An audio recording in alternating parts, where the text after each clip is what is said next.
C'est à la Maison de l'Afrique, dans le 16e arrondissement de Paris, que s'est tenue le mercredi 7 juin dernier la conférence de presse du SAU. À cette occasion, les organisateurs ont expliqué de long en large les objectifs du Salon Afrique Unie, son contenu et les raisons qui motivent le choix de Cotonou au Bénin pour cette 6e édition qui s'annonce singulière du 9 au 11 novembre 2023. C'est une plateforme pour valoriser tous les afro-descendants qui, un peu partout dans le monde, œuvrent pour le développement du continent. Cette année, on a choisi de le faire au Bénin parce que le Bénin est un pays en pleine dynamique. Le Bénin, en fait, a mis en place pas mal de projets justement pour développer l'emploi, pour valoriser sa culture, son patrimoine culturel. Et nous, on s'est dit que ces valeurs correspondent en fait aux valeurs que défend le Salon Afrique Unie. Et c'est la raison pour laquelle nous avons choisi cette année de le faire au Bénin et de pouvoir réunir tous les Béninois pendant 3 jours à travers des conférences, des masterclass, des workshops, des rendez-vous B2B. Des conférences, des masterclass, mais pas que. Le Salon Afrique Unie, c'est également des expositions. On attend une centaine d'exposants et 4 pavillons pays. Donc c'est l'occasion en fait pour toute l'Afrique de se retrouver au Bénin pendant 3 jours pour valoriser l'Afrique, valoriser les afro-descendants et qu'on montre au monde entier qu'on est capable et qu'on a des talents africains et afro-descendants. Selon Mme Urmine Gounobé, l'organisation a introduit dans cette 6e édition une nouveauté. C'est que nous sommes en train d'œuvrer pour justement faire un panel sur le rôle que jouent les fondations des Premières Dames. Parce qu'on s'est dit que ces fondations mènent des actions concrètes auprès de la population sur le plan social, éducatif, de la santé. Et c'est l'occasion de donner la parole à ces Premières Dames en Afrique pour montrer et surtout nous expliquer comment fonctionnent leurs fondations. Justement, il y a un panel qui s'appelle Panel Premières Dames. Elles ne sont pas là pour faire de la politique. Elles sont là pour parler de leurs actions sociales, sanitaires et humanitaires. Et elles seront là également, moi j'aime beaucoup parler de passerelles et de ponts, elles seront là également pour donner leur expertise par rapport à leur fondation et échanger avec des ONG, des jeunes ONG, des jeunes associations qui sont dans le domaine. C'est encore voilà, la transmission et l'échange et le partage. L'une des particularités du Salon Afrique Unie, selon M. Roland Portela, c'est de mettre en lumière les talents créatifs africains et afro-descendants via un grand pôle business qui se décline en 3 aspects. Le premier aspect consiste à mettre en place une plateforme de rencontres pour les entrepreneurs innovants, un espace en ligne pour organiser des rencontres B2B. Pour ce qui concerne le deuxième aspect du pôle business, on va choisir 4 secteurs ou 4 activités dont les différents États, et notamment le Bénin, a besoin d'entrepreneurs ou bien d'innovateurs. Pendant la crise du Covid-19, on a vu que beaucoup de médecins sur le continent se sont spécialisés aussi dans la télémédecine parce qu'il y en a beaucoup donc on ne pouvait plus sortir, on ne pouvait plus aller chez le médecin de façon physique.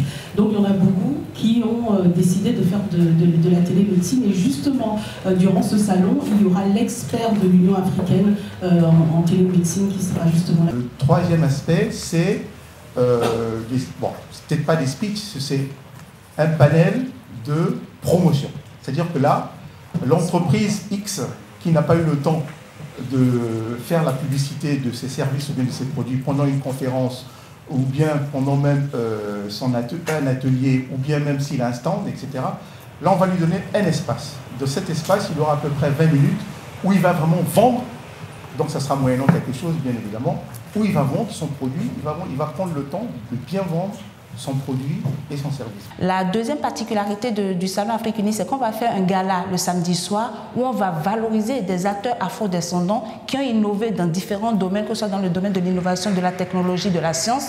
Et puis tout ça entouré de Béninois, d'Ivoiriens, de Congolais, de toute l'Afrique pour vivre et faire rayonner l'Afrique dans le monde entier. Le public attendu pour le Salon Afrique Unie est divers et varié pour en faire l'une des plus grandes rencontres d'Africains et d'Afro-descendants du continent, à en croire Mme Urmine Gounobé. Vous avez le public des entrepreneurs, des startups, des industriels, des décideurs, des investisseurs, mais vous avez aussi un public visiteur qui veulent découvrir ce qui se passe au Congo, ce qui se passe en Côte d'Ivoire, et tout ça va être à travers les exposants qui viendront de partout, de l'Afrique, des Caraïbes, de l'Occident, des Outre-mer, pour montrer ce que c'est que la culture, ce que c'est que l'innovation, ce que c'est que l'économie afro-descendante. Quelle est l'implication et l'apport du gouvernement béninois pour un événement d'une telle envergure qui va se dérouler sur 3 jours à Cotonou? On n'a pas sollicité pour l'instant l'appui du gouvernement. On s'est dit, commençons à travailler, commençons à mettre la base, commençons à expliquer ce qu'on a envie de faire,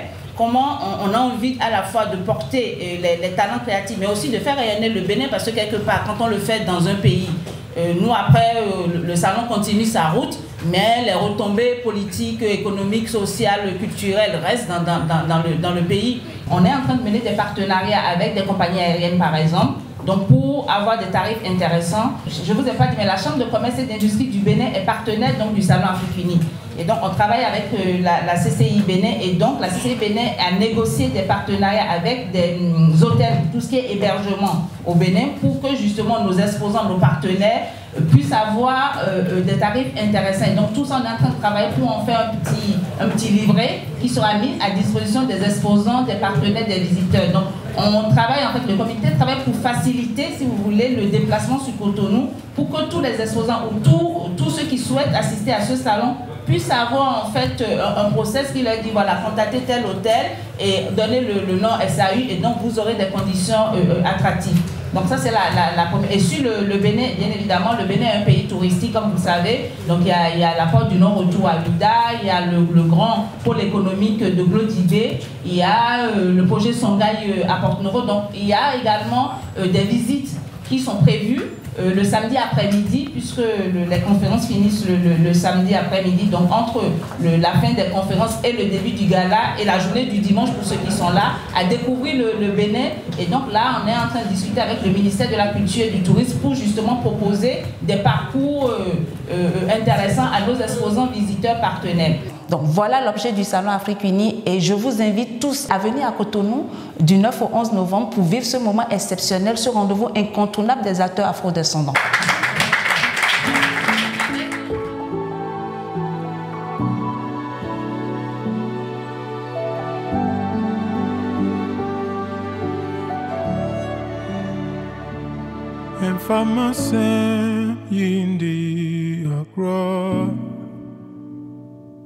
Infame do yinchi chifom Seme fumu empoa nyabotre Free semene wa